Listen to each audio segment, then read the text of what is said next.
Welcome to Unapologetically Yours, a podcast where we go deep on everything from spirituality to relationships and connection to business and belief systems. Because in a world where we've been taught to play by the rules, it's time to live unapologetically.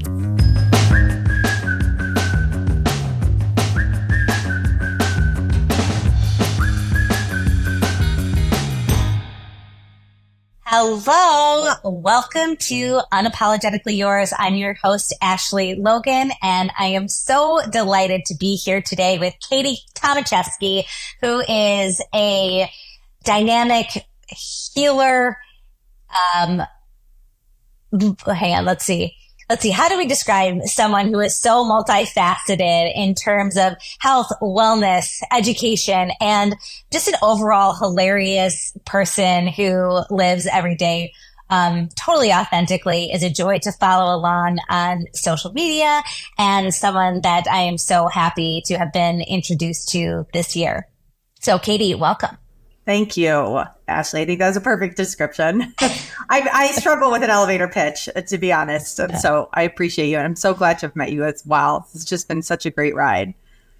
So your background is so cool because you focus so much on these somatic practices that have been such a big part of my life over the last couple of years. And to meet someone who's so multidimensional in this space, covering everything from Pilates to breathwork to diet to just overall wellness, has been a delight. So tell me a little bit about your philosophy and how, well, I know that we'll cover a lot of all the things that are in your toolbox, but tell us just a little bit about how you got to where you are.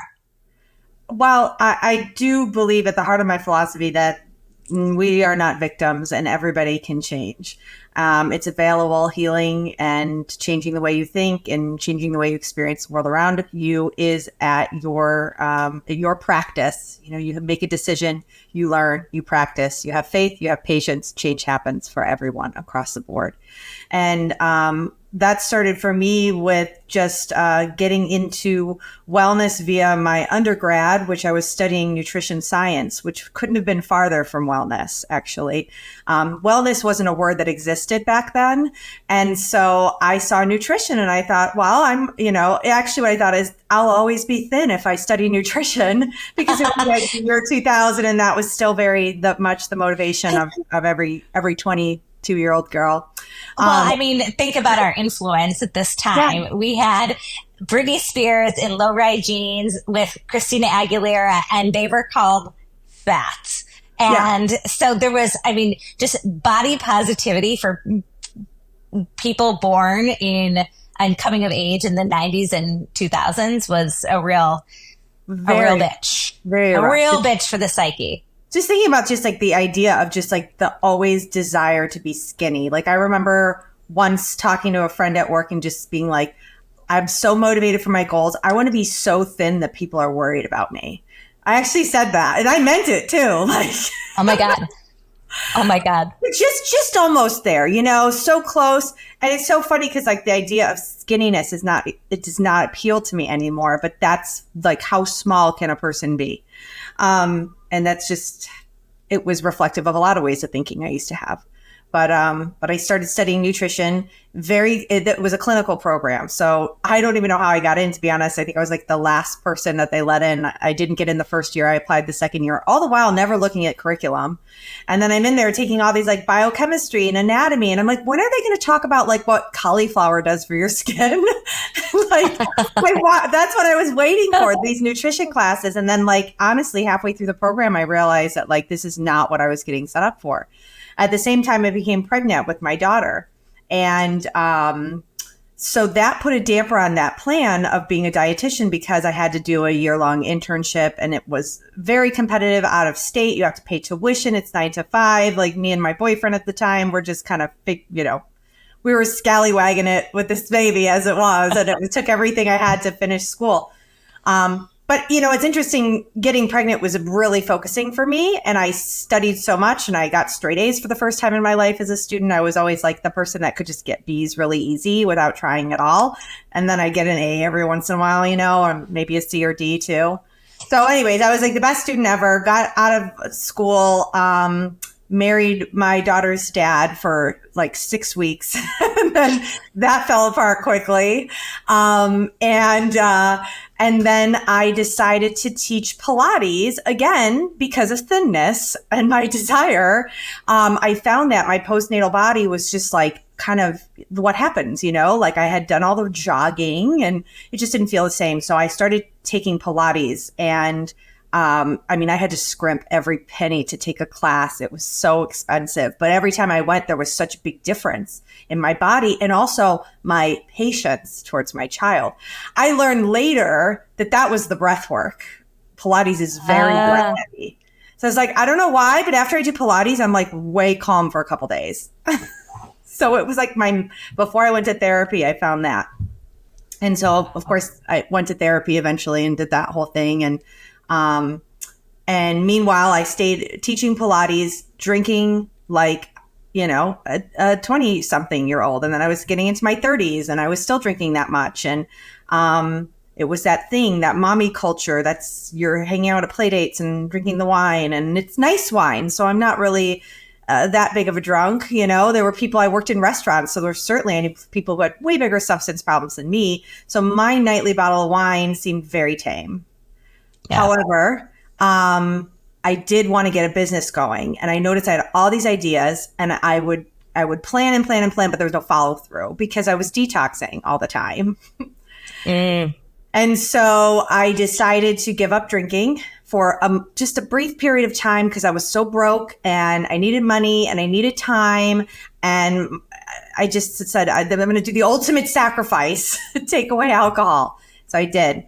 And much like in Pilates making me feel so much better, I started to sleep through the night and my anxiety was cut by 80%. And I had debilitating anxiety, constant debilitating anxiety. I've been medicated at different times. And I was like, oh my God, do people know that it does this? And I was like on the corners, like with a sign, like, come try not drinking. Did you know? Everybody I knew was like debilitated again, just as much as I was with anxiety. And I was like, you guys, try this. And everyone was like, no. What do you think holds people back from an alcohol-free existence? Well, I think it's the programming that every single thing that you've done that's positive you had a glass of alcohol in your hand at the same time. So we get confused. The brain is very simple. And the correlation of those two is not the same as the cause of those two being together. But we go, well, if I have fun with alcohol, that means if I don't have alcohol, then I don't get any fun. And I think that's just, it's a myth. Obviously, we know that once you get detoxed, but it's a really hard thing for people to come up against. And then on top of that, you have your social network. If you're a drinker, likely all of your friends and family drink, and they don't take kindly to people not drinking sometimes.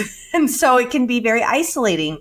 It takes a lot of courage. It takes a lot of grit to stick with it. And we're a culture of comfort and we're so uncomfortable all day in our anxiety and our depression. To get out of that requires discomfort. And it's just so big and scary, I think. There's no faith that it can be better on the other side, but that's spreading now. People are getting wise to that. People are understanding. I'm seeing a lot of changes. That's a positive thing. And I can share a little bit with my experience with being alcohol free and going to that transition. At first, are you pregnant? Oh, no, I'm not. I'm not pregnant here.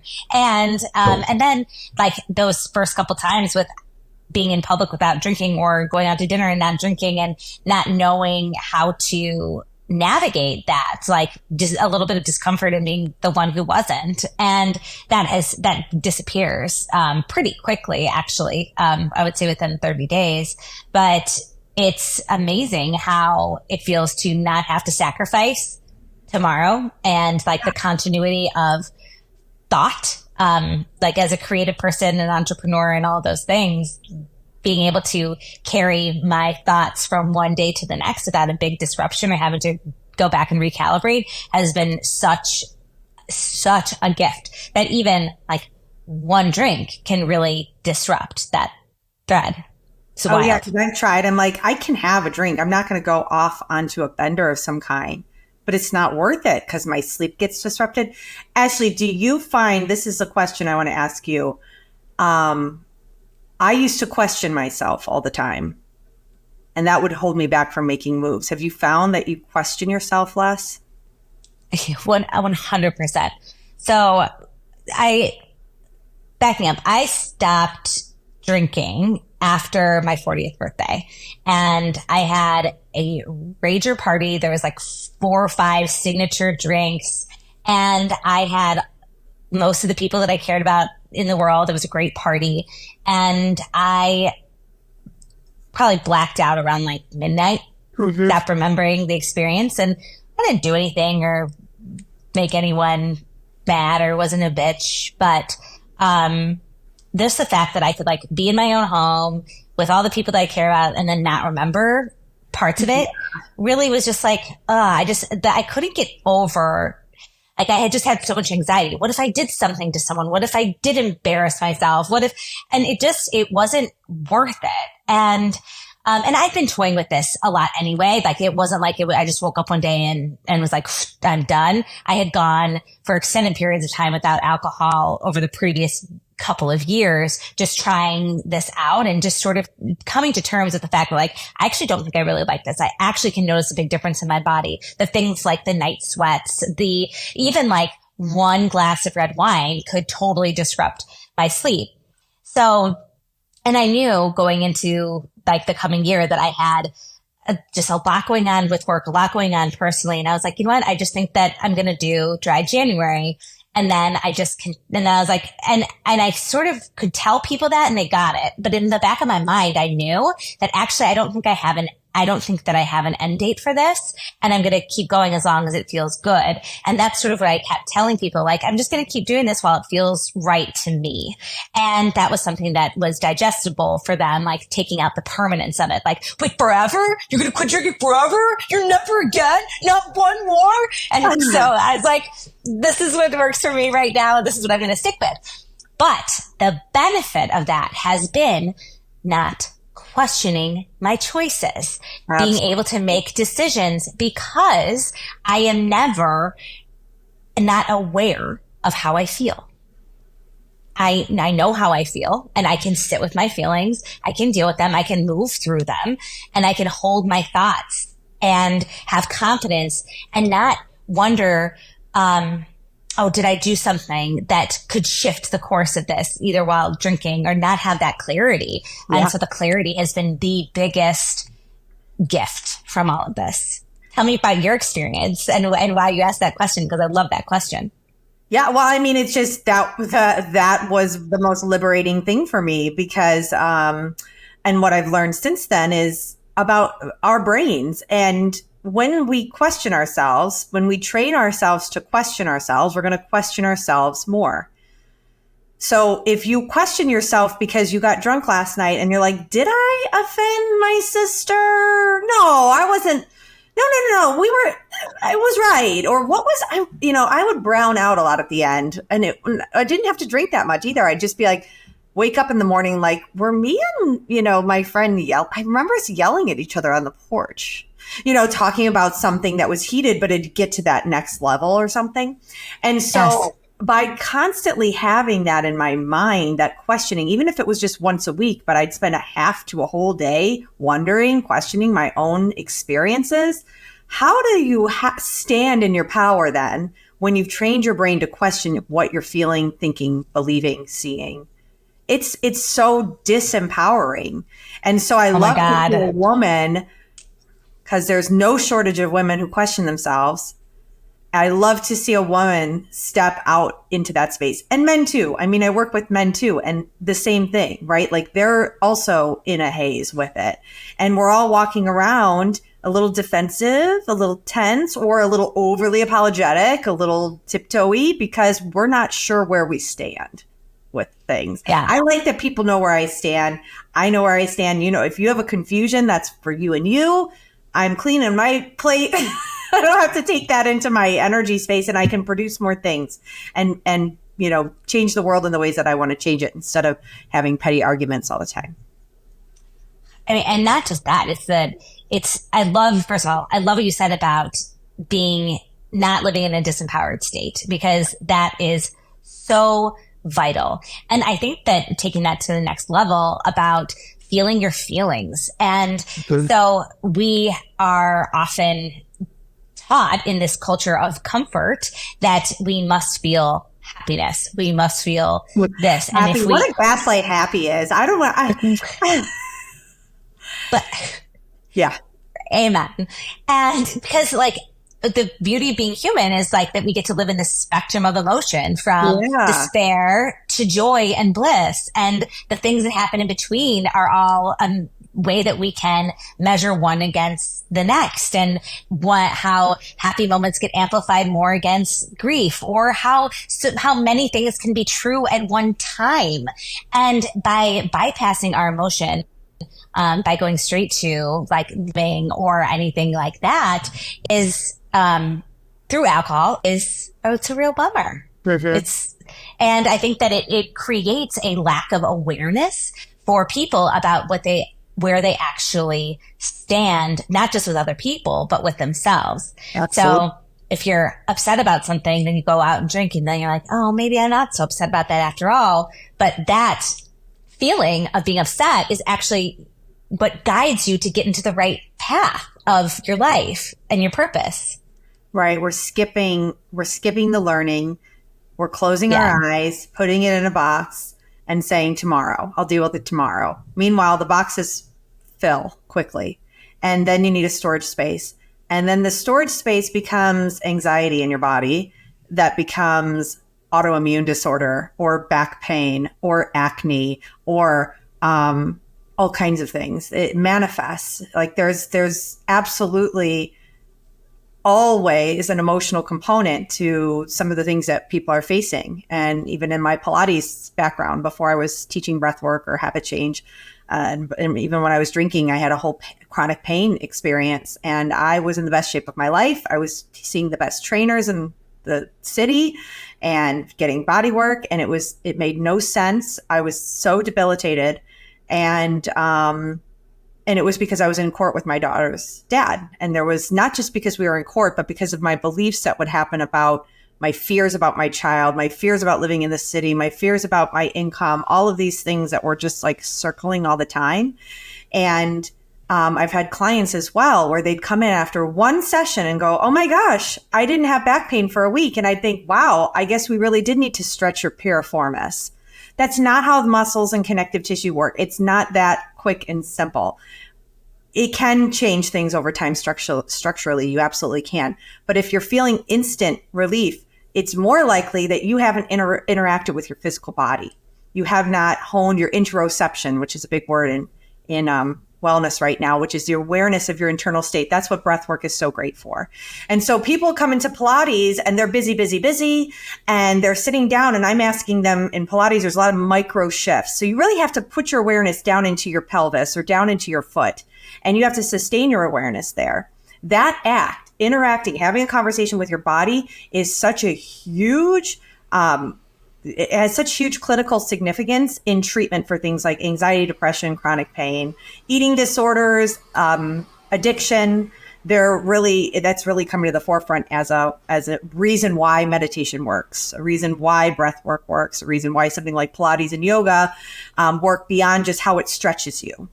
Right? It's different things happening.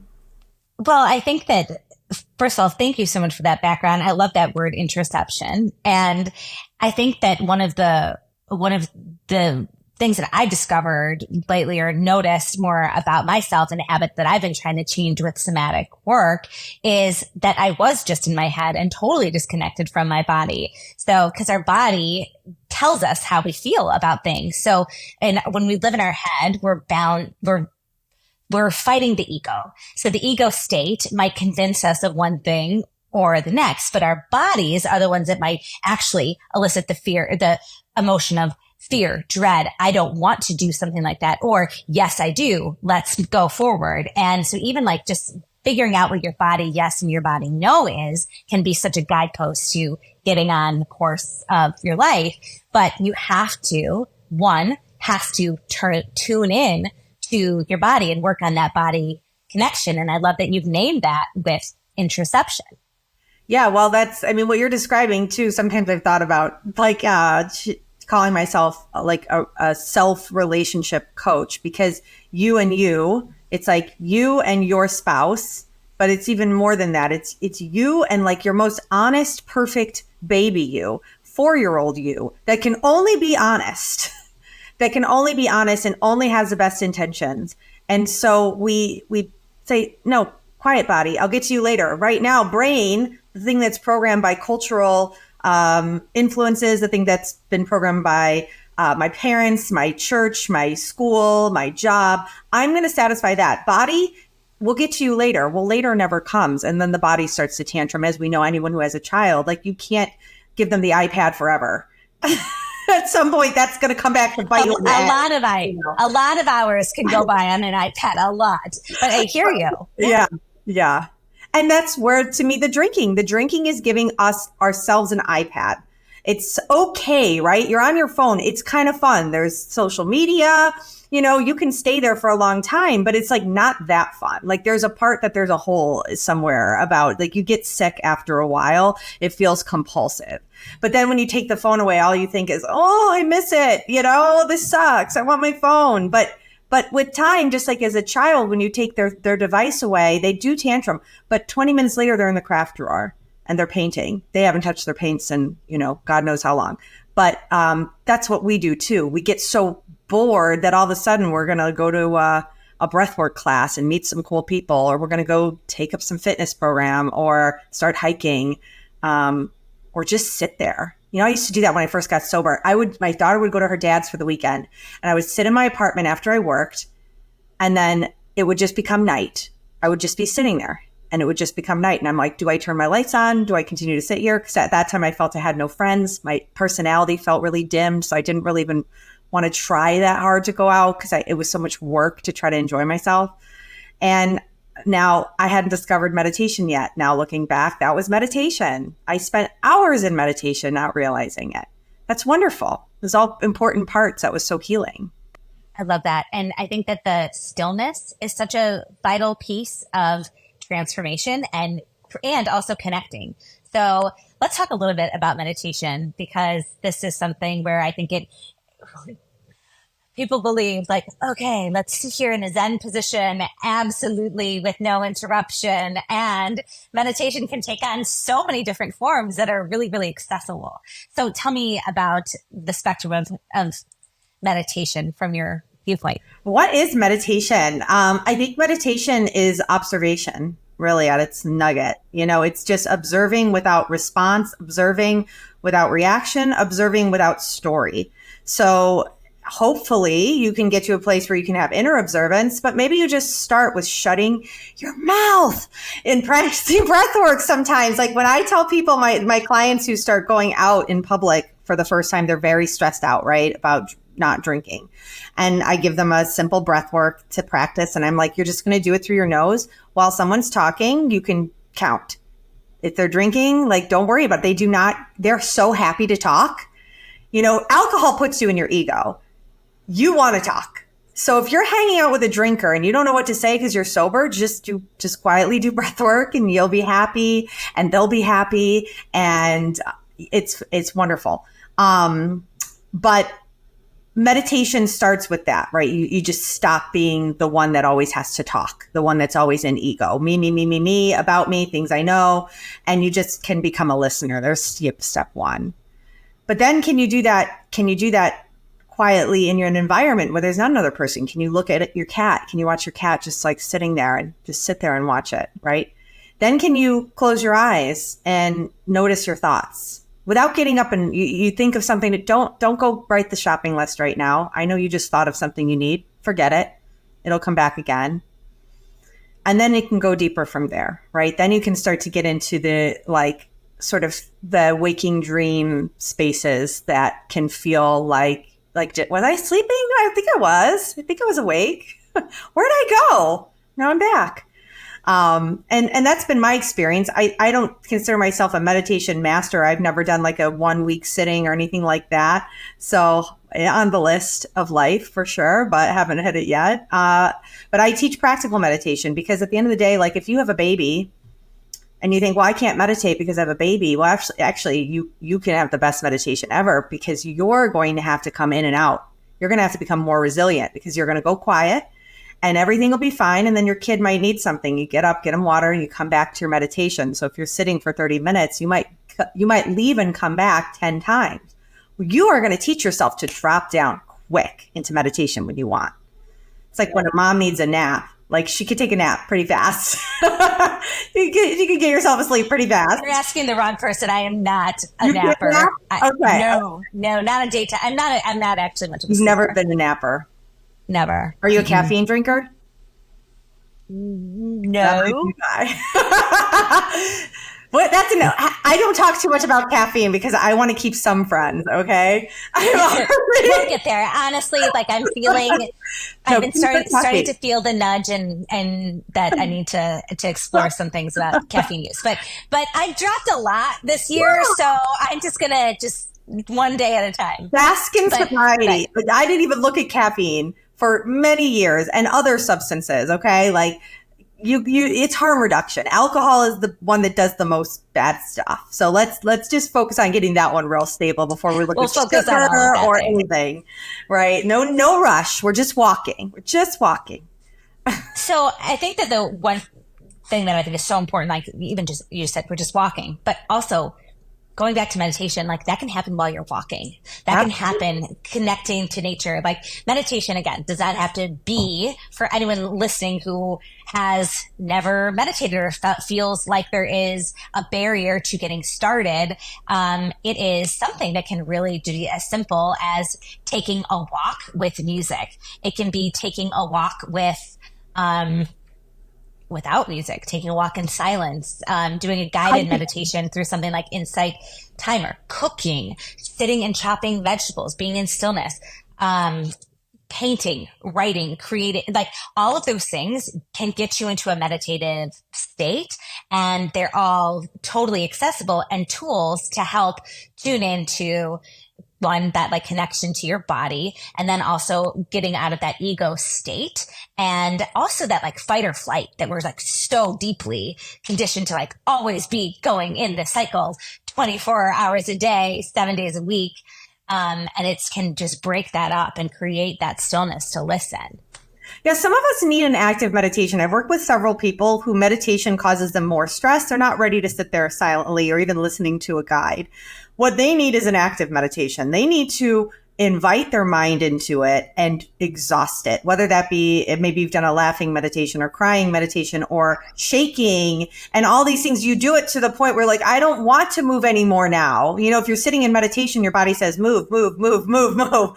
But when you shake it all out for 15 minutes or an hour, then you drop into like the deepest meditation of your life. Breathwork can do that. Some breathwork patterns are, you're so sick of it. You're like, I don't want to do this anymore, but you're going to stay with it and you're going and it's active. And then you stop and it's like, bing, right? You're just somewhere. Mm-hmm. Let's talk a little bit about breathwork. And I would love for you to share how that, like a couple of tips, maybe the specific count for someone who is stepping into, even a night of alcohol free. Wow. What does that breath pattern look like? Well, there's two that I would go for. There's one that, like, let's say you're at a party and you are out of your mind, freaking out. Like, you're just like, everyone hates me. I'm boring. I want to drink, but I don't want to drink. I don't know how to leave. I'm trapped here. My ride isn't ready to go. You know, the things that happen. You're new to the situation. You haven't planned out your parties yet. So I love this one called Sniff, Sniff, Poo. This is a language of breath technique where that's what I'm certified in. And I'm also faculty with that school. But it's called Sniff, Sniff, Poo. And all it is an inhale. And then you inhale a little more and your exhale is, okay? Simple. Sniff, sniff, poo. And by the way, do it in the bathroom. You can do other other positive things in the bathroom. Now, what it starts with is that sort of slow, but what you could do is set your timer for 60 seconds and you're going to pick up the pace. So it's like sniff, sniff, poo, sniff, sniff, poo, sniff, sniff, poo, sniff, sniff, poo, sniff, sniff, poo, sniff, sniff, poo, sniff, sniff, poo. Yeah, I'm sure this is great for our audio. Yeah, I hope it never picks up on these mics very well. But anyways, you do that for 1 minute. You do that for 1 minute. And then you just take a big breath in and you hold it in your body for a few seconds and you just feel. You're going to feel things after doing that for a minute. I don't have to tell you what to feel. You'll feel it. And you let it go. And all of a sudden you go, I'm great. Like when I first started doing podcasts, I would do that before podcasts because I was freaking out. I was so scared. I was sweating and I'd take a cold shower too. But that taught me to relax my nervous system. Though that is an energizing breath. The inhaling, the fast inhaling is an energizing breath. If you need to calm down, the simplest thing to remember is to slow down the exhale. So I used to be a smoker. So you can just think of ratio breathing and Me in too. for 3, right? So you breathe, you take your drag 1, 2, 3, and then you exhale for 6. You just double your inhale. And that's something they teach military. They teach soldiers it's called the soldier's technique. They teach that for the battlefield before you're shooting. So you just breathe in, 2, 3, breathe out, 2, 3, 4, 5, 6.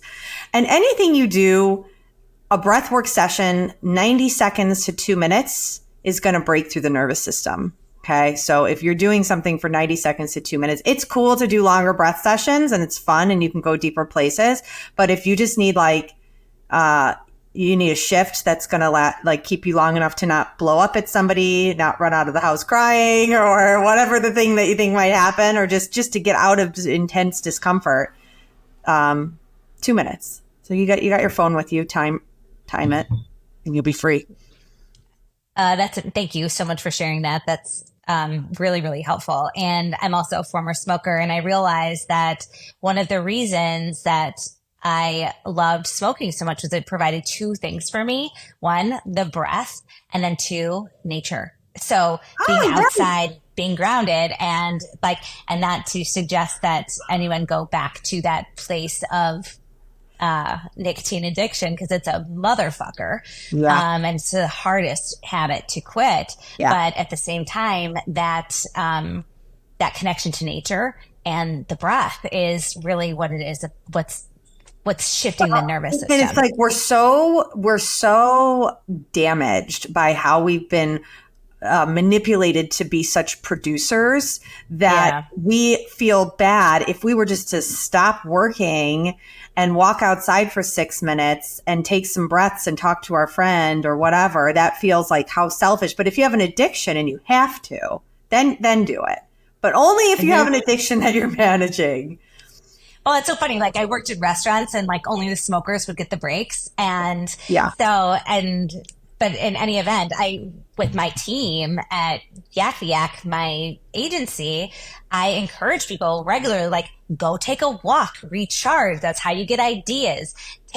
Instead of sitting in front of the screen, go do a walk and talk, do something else, break up your day so you can get that access to nature, breath. Because it is so energizing. So I love that. If you're listening to this podcast, pause it, go put your shoes on, listen while walking. Anything you're studying, God, if we all would take long walks every day, we'd have world peace. It's better than Pilates. It's better than breathwork. It's better than anything. Walking is what we need so much. And we're not getting that in. And it's the consecutive, I love counting steps and all that, but it's the long consecutive walk that is really powerful. And so, if you're studying anything or into podcasts or audiobooks, just please save that time to walk around. Even if it's cold out, do it. Even better. Oh God. I do that. That's my MO. I walk around my town every single day. And there's this tree that I walk by that I put my hands on every day because it's a big, beautiful oak, and probably the village crazy lady, and that's fine. But really that time, just being in nature, walking, there's so many benefits of that. And it really goes a long way with setting up the day for success and clearing your mind, not to mention the body benefits there. Yeah. So I recently got certified in a breathing technique. It's like transformational breath work, and it combines healing touch. And so I'm Reiki certified, and so I uses Reiki and then this circular type of breathing that really is more of like a breathwork journey. So, and in that you can really go to a totally different place. It's very, very transformational. You're shifting into an altered state of consciousness. And from there you can really, really access where there's, emotion stored up within your body or in your mind, and create a catalyst for release. And the effects of that are just so incredible.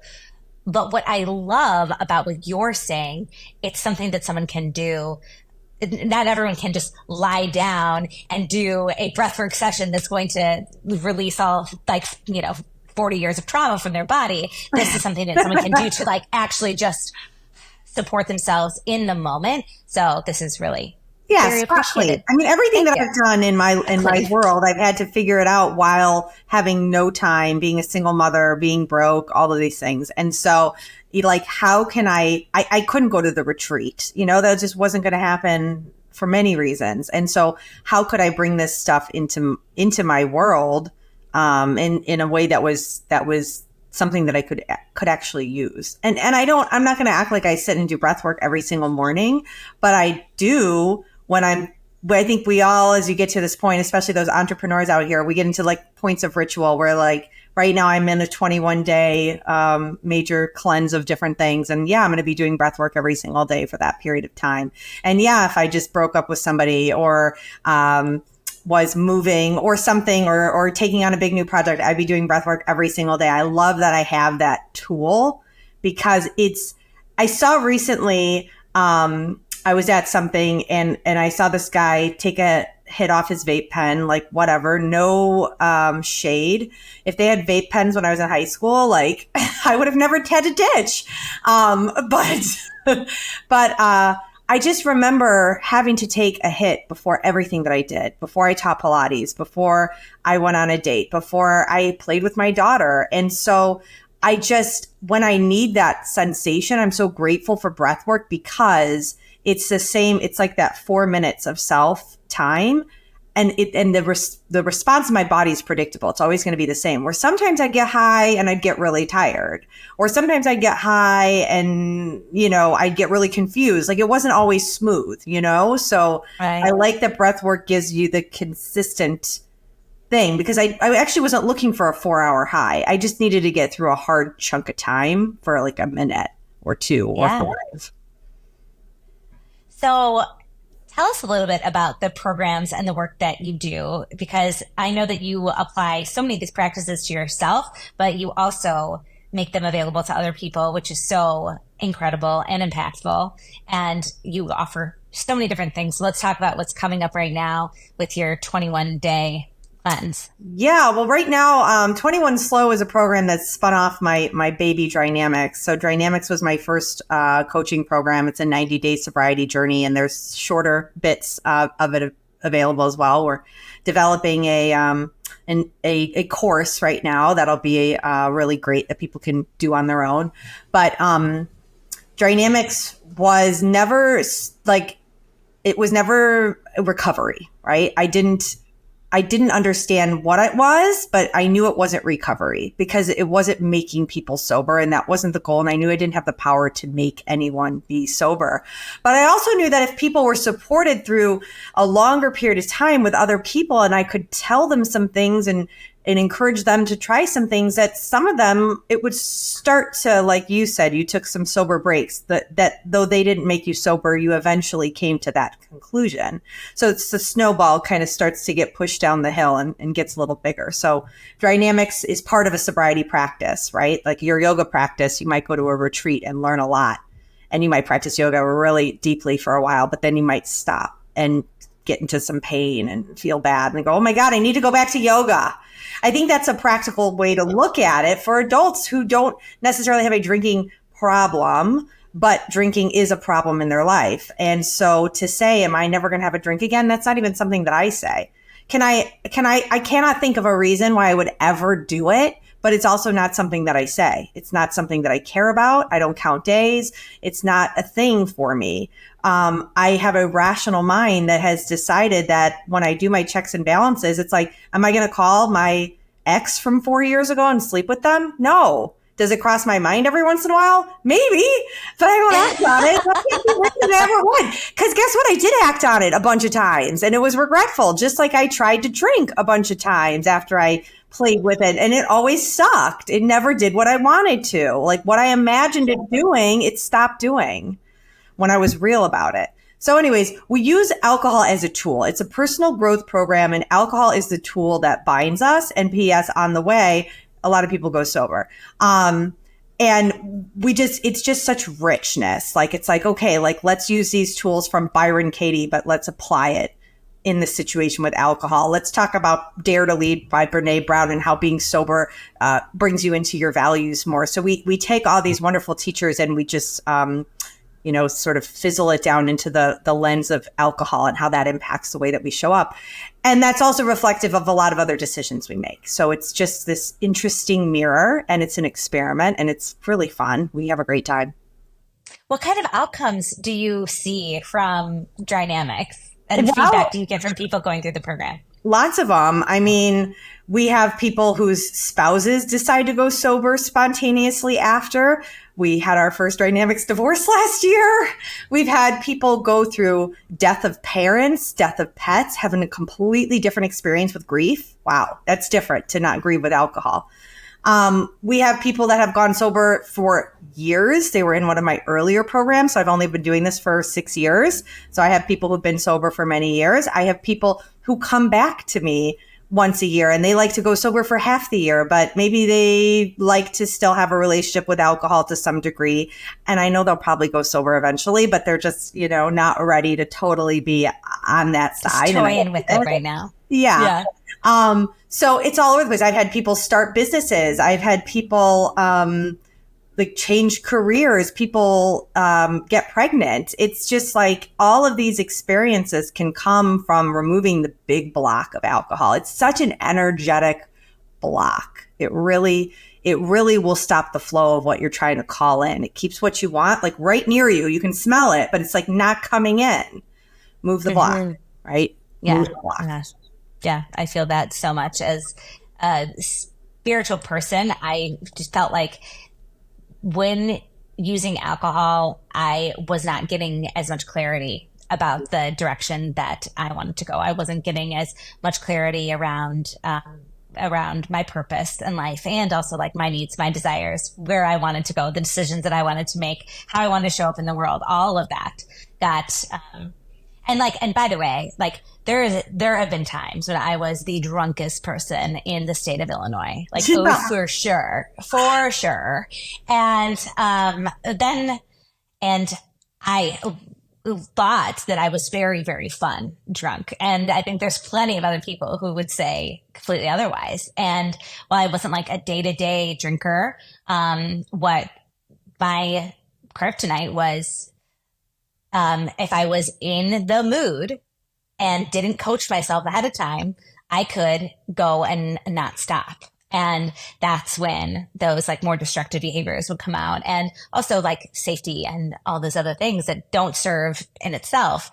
But for me, more than all of that combined, it was about like the access to the information that I needed to keep me on track as a person, like living by my core values, achieving all the things that I wanted to achieve in my life on this planet in this lifetime. And also like as a mom and wanting to show up for my kids and, those days, like when you're hungover as fuck and like, then you have to parent. It's like, whoa, it's so brutal. I was ugly, mean, awful. Like that was disturbing. My behavior, as a mother was like, lock me up. Honestly, I can barely, I've forgiven myself, but it's still pretty recent, and so it's the heartbreak that I have when I think about the amount of alcohol abuse, especially all the kids during the pandemic had to endure and how that's going to spill out more widely.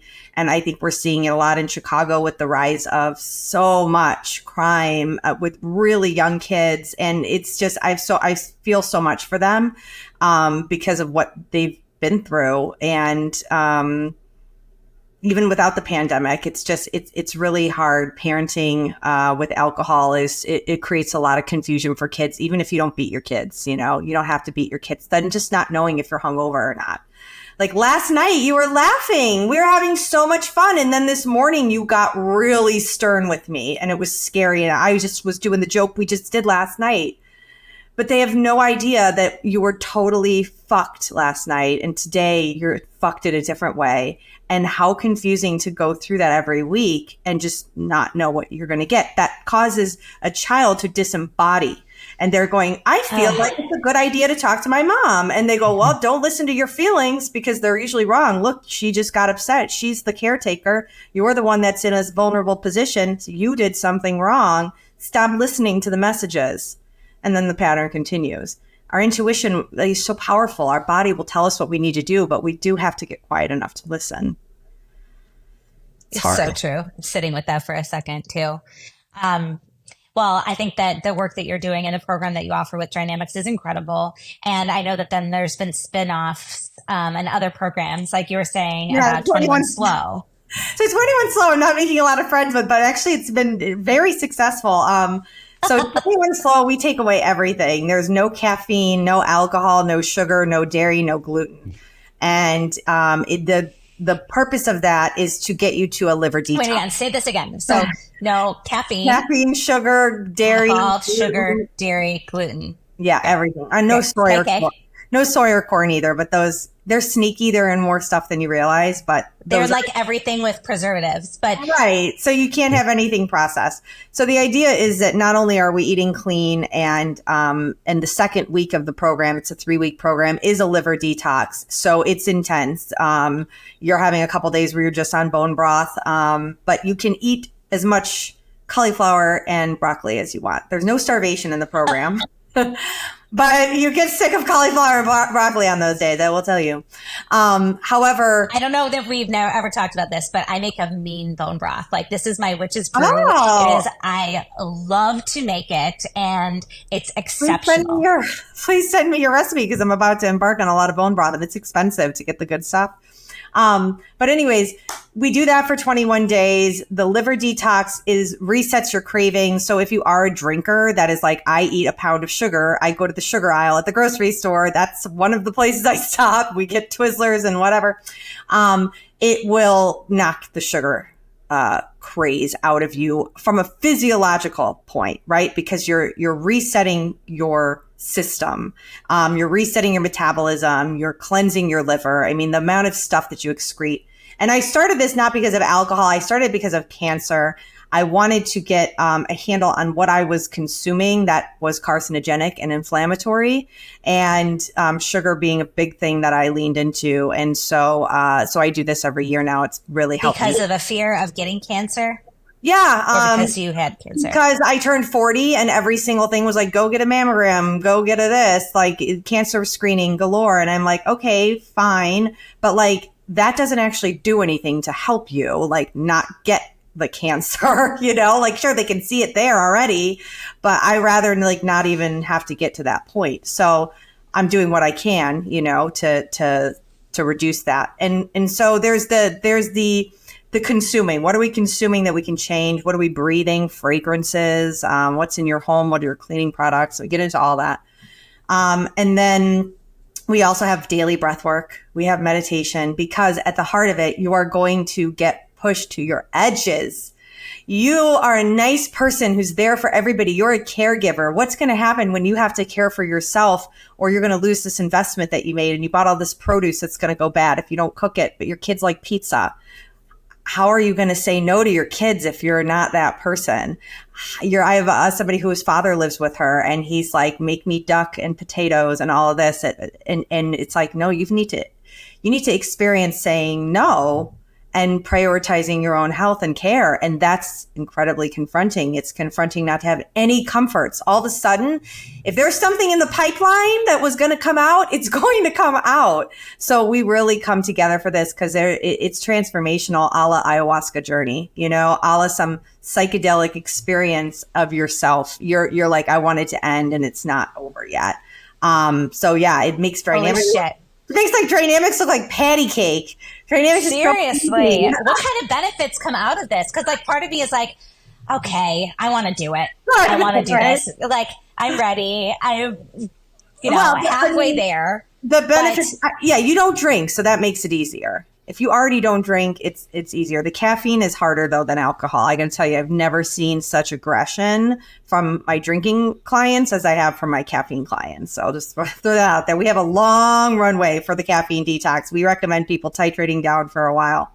And I used to drink caffeine all the time, and I use it to party now. I'll use it to party, and it's a party drug for sure.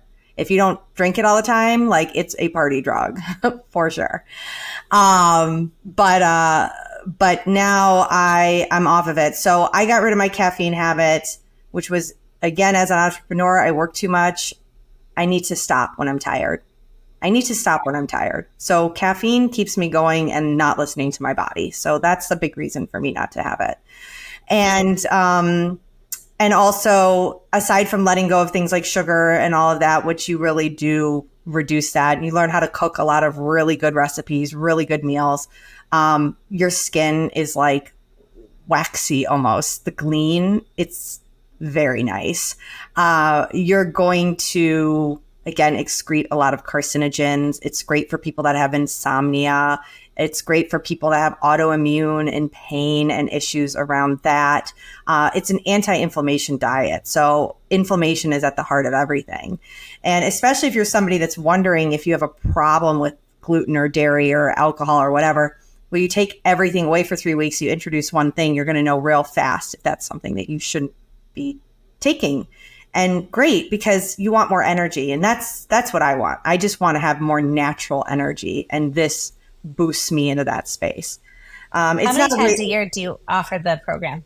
Right now, it's just once because we do everything live, but it's in the pipeline to develop something that's that you can do more self-paced as well when it's right for you. But right now, we do it one time a year. So until next, you have a long year to think about your caffeine. No, I mean, it would probably take me that long to get it out of my veins because it's like, it's in there.